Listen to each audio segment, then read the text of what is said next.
Jadi sebenarnya kanker payudara ini bisa dialami oleh semua orang, tidak hanya wanita. Laki-laki juga bisa menderita kanker payudara. Salam sehat Sobat Dasmet semua. Adakah Sobat Dasmet yang suka makan kentang goreng? Atau makanan bersantan seperti nasi padang?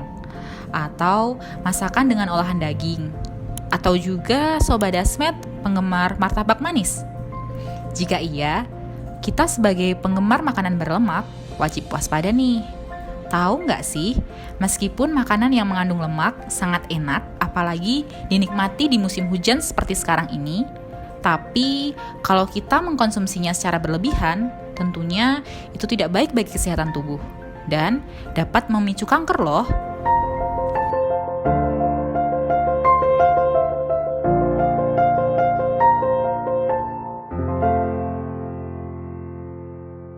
Seperti yang kita tahu, tanggal 26 bulan Oktober kemarin diperingati sebagai bulan kanker payudara atau Breast Cancer Day.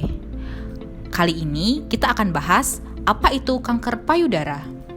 Nah, layaknya bagian tubuh lainnya, kesehatan payudara juga perlu dijaga dengan sebaik-baiknya.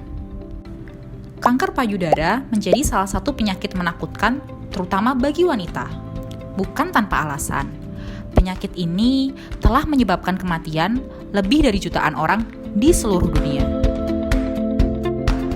Menurut Organisasi Kesehatan Dunia atau WHO, kanker menjadi salah satu penyakit yang menyumbang angka kematian tertinggi selama tahun 2020.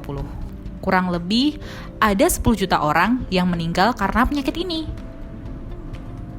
Oleh sebab itu, penerapan deteksi dini adalah cara terbaik untuk mendapatkan pengobatan optimal dan meningkatkan peluang kesembuhan. Sayangnya, pemahaman soal deteksi dini maupun edukasi lainnya soal kanker payudara di Indonesia masih belum optimal.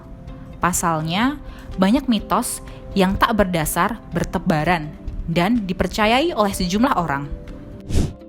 Sebenarnya, mitos apa aja sih yang beredar di masyarakat tentang kanker payudara? Intinya kanker payudara terjadi kan karena mutasi gen, ada perubahan genetik. Jadi kalau soal penggunaan bra yang salah ini mitos untuk menyebabkan munculnya kanker payudara.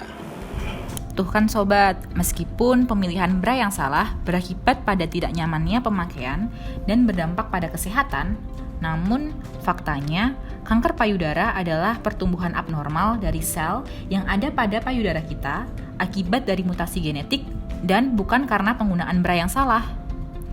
Ngomong-ngomong soal kanker, Sobat Dasmet tahu nggak ya tentang bedanya kanker dan tumor? Mbak tahu nggak bedanya tumor sama kanker? Nggak tahu lebih spesifiknya nggak tahu. Tapi yang aku tahu itu dua-duanya berbahaya sih. Mbak tahu nggak sih bedanya tumor sama kanker? Tahu Mbak. Apa? Kalau kanker itu menurut saya lebih ganas. Tumor itu sebelumnya kanker. Mbak tahu nggak sih bedanya tumor sama kanker?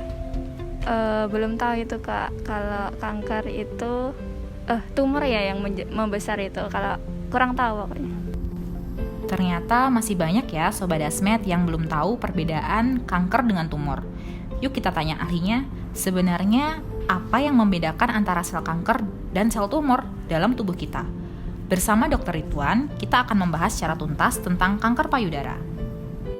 Saya mau tanya nih dok, kan yang seperti yang masyarakat tahu, kanker itu kan salah satu penyakit yang mematikan. Nah sebenarnya kanker sendiri itu apa sih dok? Bedanya kanker dengan tumor? Mungkin kan masyarakat masih banyak yang salah persepsi tentang hal itu. Iya, baiklah.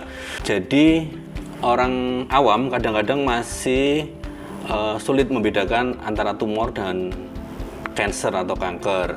Jadi kanker itu biasanya ya dia tumor tapi dia ganas. Dia ada keganasan. Jadi yang terjadi pada tumor, karena tumor tidak semuanya kanker. Ya, ada tumor itu jinak. Nah, tumor ganas itulah disebut kanker, walaupun kadang-kadang kanker itu tidak mesti berupa tumor, ya. Seperti kita tahu ada juga seperti kanker darah atau leukemia. Itu keganasan, itu kanker, tapi dia tidak dalam bentuk seperti tumor gitu. Dia tidak dalam bentuk massa padat seperti itu. Jadi bedanya adalah kalau tumor itu dibedakan menjadi ganas dan jinak. Kalau ganas ya itulah yang disebut masyarakat awam taunya itu sebagai kanker. Nah, khusus untuk kanker payudara itu memang dia tumor ganas yang berkembang dari sel-sel payudara, gitu ya. Itu terjadi ya karena adanya pertumbuhan yang abnormal dari sel-sel payudara itu sehingga membentuk suatu massa atau orang melihatnya sebagai benjolan yang setelah diperiksa dengan metode patologi anatomi ternyata dia ada sel ganasnya. Ya, saya kira itu untuk membedakan tumor sama kanker ya. Sobat, mungkin banyak dari kita berpikir jika kanker payudara hanya dapat menyerang wanita saja. Namun, percayakah Sobat Dasmet jika kanker payudara juga dapat menyerang laki-laki? Kan biasanya kanker tuh menyerang perempuan ya. Tahu nggak kalau laki-laki juga bisa kena kanker payudara? Nggak tahu. Nggak tahu ya? Nggak tahu ya. Oke. Ya tentu aja bisa, ya bisa. Percaya nggak kalau kanker payudara juga bisa menyerang laki-laki? Percaya Mbak. Mungkin percaya. Ya, bisa jadi ya. Apabila Sobat Dasmet percaya jika kanker payudara juga dapat menyerang laki-laki, maka jawaban Sobat Dasmet adalah benar. Yuk kita simak penjelasannya dari Dr. Ridwan. Mitos atau fakta dok, kanker payudara itu dapat menyerang laki-laki? Kanker payudara bisa menyerang laki-laki, artinya kalau mame menyerang laki-laki itu fakta. Dia bisa menyerang siapa saja termasuk laki-laki. Sama seperti wanita, pria juga memiliki sel dan jaringan payudara. Akan menjadi hal wajar apabila terdapat benjolan di payudara pada pria, karena kondisi yang disebut ginekomastia. Ginekomastia adalah kondisi ketika jaringan kelenjar payudara pada laki-laki membesar. Namun, adanya benjolan tersebut juga dapat terindikasi kanker payudara. Secara global, kasus kanker payudara pada pria jarang terjadi. Hanya sekitar 1% dari total kasus kanker payudara menurut data dari breastcancer.org. Jadi sebenarnya kanker payudara ini bisa dialami oleh semua orang, tidak hanya wanita. Laki-laki juga bisa menderita kanker payudara. Beberapa pasien ada benjolan di payudara, kemudian setelah dilakukan biopsi ternyata dia karsinoma mame. Jadi dia memang tumor payudara pada laki-laki. Mungkin pernah dengar ada beberapa artis yang meninggal karena tumor payudara ya, laki-laki. Nah itu. Jadi sobat, gak cuman kita-kita para wanita yang harus waspada tentang kanker payudara. Pria juga harus mulai sadar akan bahayanya kanker payudara. Yuk, kita kenali bagaimana ciri-ciri dan gejala dari kanker payudara. Jadi memang untuk kanker payudara sendiri selain adanya benjolan yang muncul, ya biasanya dia bisa kenyal sampai keras gitu ya. Kemudian permukaannya kadang tidak rata. Terus kemudian untuk kanker itu biasanya dia fix ya. Untuk tumornya itu fix atau melekat gitu ya. Kadang-kadang malah tidak nyeri. Ya tidak mesti harus dengan nyeri. Itu untuk benjolannya. Kemudian biasanya ada perubahan warna kulit. Ya, perubahan kulit. Ya, jadi konturnya itu berubah. Kadang-kadang seperti kulit jeruk, ya. Seperti bertekstur gitu ya, dok? Ya, jadi seperti ada titik-titik itu seperti kalau kita lihat kulit jeruk, gitu ya. Kemudian kadang-kadang ada keluar cairan kemerahan dari puting susu, gitu. Kemudian ada pembesaran atau munculnya benjolan di ketiaknya. Itu merupakan suatu pembesaran kelenjar getah bening yang ada di ketiak yang merupakan penyebaran dari tumor payudara itu sendiri. Kemudian ada juga terjadi retraksi dari puting susu atau tarikan dari puting susu gitu. Ya, itu selain hanya benjolan, maksudnya ada tanda-tanda lain yang bisa muncul pada kasus kanker payudara. Kalau ini dok, masalah tingkatan atau levelnya, apakah semua yang terkena kanker payudara itu ya hanya ganas atau tidak, atau ada level-level tersendirinya? Jadi selain ditentukan tadi ganas dan tidak ganas, memang ada levelnya atau stadium. Ya, stadium itu ditentukan dari ukurannya. Kemudian apakah ada massa atau benjolan di ketiaknya, ya, itu nodulnya. Kemudian ditentukan juga apakah ada metastase atau tidak. Nah, memang dibagi menjadi yang stadium early state, kemudian advance, kemudian metastatic state, artinya dia udah metastase. Nah, itu berdasarkan TNM kalau menurut kaidah onkologi. Jadi dilihat dulu ukurannya berapa. Kemudian apakah ada pembesaran kelenjar getah bening? Apakah ada metastase? Nah, kalau sudah ada metastase atau penyebaran, itu artinya dia udah dalam stadium metastatik. Sudah stadium 4 itu kita bilang. Biasanya pasien itu tahu, oh sudah stadium 4 gitu kan. Itu sudah ada metastase. Gimana Sobat Dasmet? Makin paham kan tentang apa itu kanker payudara? Perlu diketahui, jika semakin dini stadium kanker yang terdeteksi, maka akan lebih mudah untuk diobati. Dalam pemberian level atau stadium kanker dikenal dengan sistem TNM. Sistem ini merupakan gambaran dari tumor, kelenjar getah bening, dan banyaknya kanker yang bermetastatis. Tumor atau disimbolkan dengan huruf T merupakan kategori yang memberikan informasi ukuran, banyak, dan apakah tumor sudah menyebar ke jaringan lain. Sedangkan kelenjar getah bening yang disimbolkan dengan huruf N memberikan informasi apakah kanker telah menyebar ke kelenjar getah bening atau belum. Kemudian yang terakhir adalah metastasis yang disimbolkan dengan huruf M yang menunjukkan bahwa kanker telah menyebar ke bagian tubuh lain. Kemudian, setelah sistem T, N, dan M telah ditentukan, maka dokter akan menentukan stadium kanker dari angka 0 sampai 4. Stadium 0 merupakan tahap pre-kanker. Selanjutnya adalah kanker stadium 1 dan 2, atau biasa dikenal dengan stadium awal kanker, yaitu umumnya ditemukan adanya kanker di satu bagian tubuh dan masih berukuran kecil. Pada stadium 3, diketahui jika kondisi kanker sudah membesar dan telah tumbuh pada jaringan lain di dekat area getah bening, seperti bagian ketiak. Terakhir adalah stadium 4, atau dikenal dengan kanker stadium lanjut, atau metastasis. Pada tahapan ini, kanker telah menyebar luas ke seluruh tubuh. Setelah mengetahui tentang tingkatan kanker, maka perlu adanya pemeriksaan dini agar kanker payudara cepat terdeteksi dan dapat segera diberikan penanganan yang tepat. Tahukah Sobat Dasmet, jika pemeriksaan dini dapat dilakukan secara mandiri loh, dengan teknik sadari. Tahu nggak nih apa itu sadari? Tahu nggak apa itu sadari? Sadari nggak tahu. Taunya saudara. Tahu nggak apa itu sadari? Enggak, Mbak.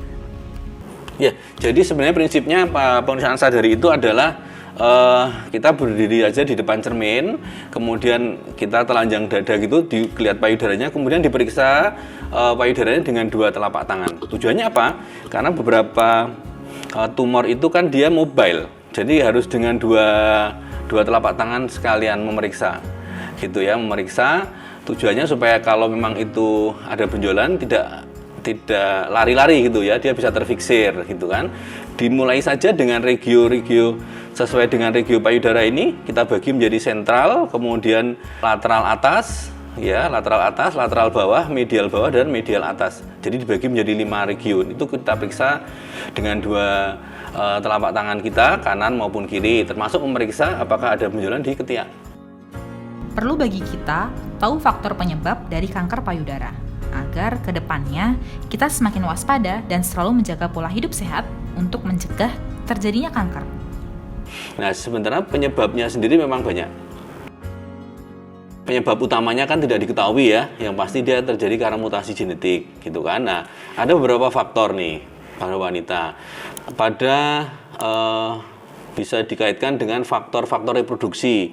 Apakah dia nulipara, kemudian apakah dia menarche atau mens pertamanya di usia yang lebih muda, ataukah dia menopause di usia yang lebih lanjut, gitu kan. Kemudian apakah dia hamil pertama di usia yang mungkin lebih tua, gitu kan. Kemudian penggunaan hormon. Pada penggunaan hormon juga mempengaruhi kanker payudara. Kemudian riwayat keluarga, artinya orang-orang dengan riwayat keluarga yang pernah mengalami itu, entah dari neneknya, ibunya, atau saudaranya yang seketurunan itu menderita kanker payudara, maka dia juga ada kans yang mungkin lebih besar untuk mengalami kanker payudara dibanding orang yang tidak ada riwayat keluarga ya, maupun faktor usia. Jadi pada wanita pun seperti itu pembagiannya. Nah, udah tahu kan faktor-faktor penyebab dari kanker payudara. Sekarang, wajib bagi kita mengetahui bagaimana cara pencegahannya agar terhindar dari bahaya kanker payudara. Lalu, bagaimana cara pencegahan kanker payudara? Ya, jadi untuk pencegahan memang ada dua yang utama ya, dibagi dua. Apakah pencegahan yang bersifat primer maupun sekunder ya. Kalau pencegahan primer artinya mengurangi atau meniadakan faktor-faktor risiko. Jadi faktor-faktor risiko apa yang menimbulkan kanker payudara itu dieliminir. Nah, itu artinya dia mencegah secara primer. Kemudian kalau mencegah sekunder artinya bisa mendeteksi secara dini tumor payudara ini, kanker payudara ini supaya tidak berkembang lebih lanjut ya, dengan cara screening tentunya ya, screening. Jadi suatu pemeriksaan atau upaya untuk menemukan abnormalitas yang terjadi ya. Itu bisa kalau pada usia muda itu kemudian kurang dari 40 tahun biasanya sudah harus mulai meriksa sadari, pemeriksaan payudara sendiri ya, dengan cara diperiksa secara manual sendiri dengan teknik, nanti akan diajarkan bagaimana cara meriksa payudara sendiri. Nah, pada usia-usia yang lebih lanjut 40 tahun ke atas itu bisa dengan mamografi ya, dengan pemeriksaan ronsenologis untuk melihat apakah ada kelainan di payudara. Jadi itu adalah salah satu pencegahannya supaya bisa menghindari munculnya ya, dengan pencegahan primer, mencegah supaya tidak muncul, atau pencegahan sekunder dengan cara screening, dengan cara mendeteksi lebih awal supaya tidak sampai lanjut penyakitnya gitu. Itu cara penyakit. Ada isu menarik nih sobat. Pernah dengar nggak kalau menikah di bawah usia 30 tahun dapat mencegah kanker payudara bagi wanita? Kalau dari segi medis itu gimana ya? Ya, sebenarnya mungkin bukan dalam nikahnya di usia kurang dari 30 tahun terus dia bisa mencegah kanker payudara ya, karena untuk berkait dengan kanker payudara tentu justru yang lebih ditekankan adalah faktor dia menyusui anaknya. Jadi dengan menyusui anaknya ini memang bisa mengurangi insiden terjadinya kanker payudara. Kemudian dia dibilang menyusui secara utuh gitu selama 2 tahun gitu kan. Nah, itu memang bisa.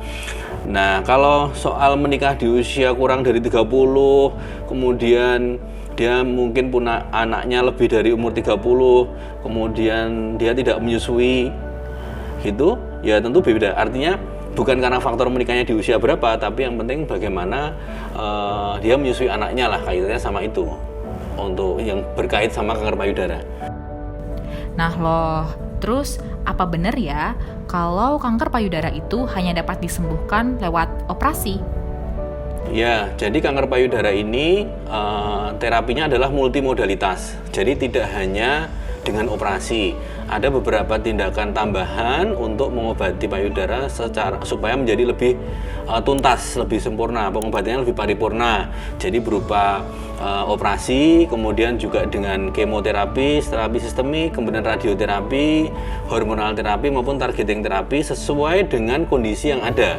Artinya memang mungkin tidak semuanya dilakukan tindakan kemo, tidak semuanya mungkin dengan radioterapi, mungkin tidak semuanya dengan hormonal maupun dengan targeting terapi. Tentu seorang ahli onkologi akan menilai, akan melihat tindakan apa yang pas dilakukan untuk pasien untuk mempunyai kualitas hidup yang lebih bagus. Misalnya pada kasus-kasus yang sudah metastase, tindakan operasi justru bukan merupakan tindakan pilihan.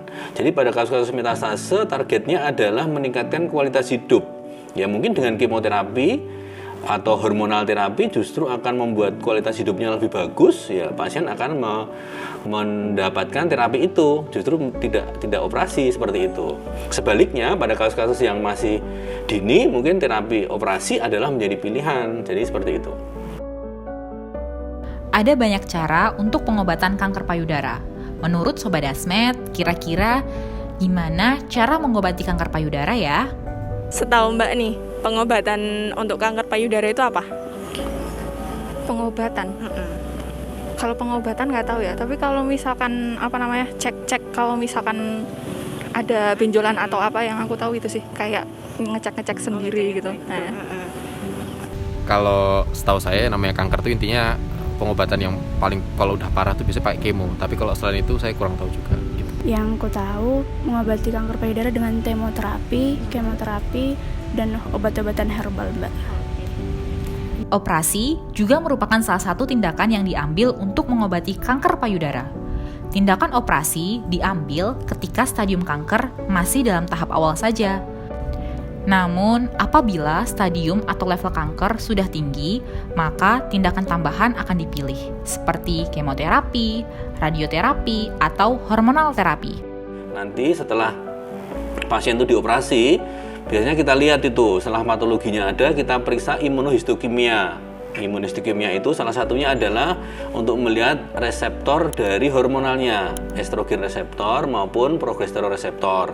Nah, kalau misalnya dia ER maupun PR-nya positif, artinya dia akan respon dengan obat-obatan hormonal.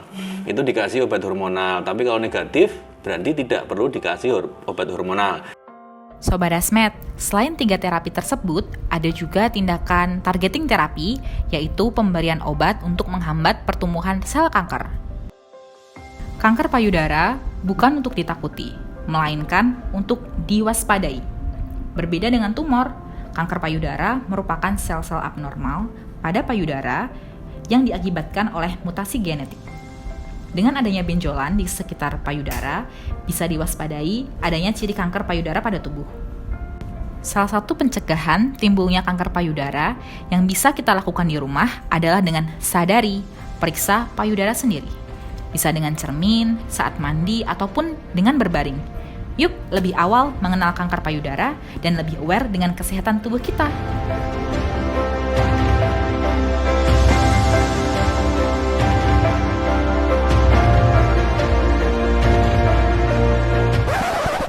Sobat Dasmet yang berbahagia, tadi sudah saya jelaskan secara ringkas mengenai bagaimana tumor payudara atau kanker payudara. Untuk lebih jelas bisa berkonsultasi ke bagian bedah onkologi di Rumah Sakit Tentara Ciremai Cirebon. Kebetulan di Rumah Sakit Ciremai di Cirebon sudah ada poliklinik bedah onkologi. Kami sudah mempunyai fasilitas kemoterapi dan radioterapi, sehingga diharapkan bisa lebih memberikan pelayanan pada pasien-pasien kanker dengan lebih paripurna. Terima kasih.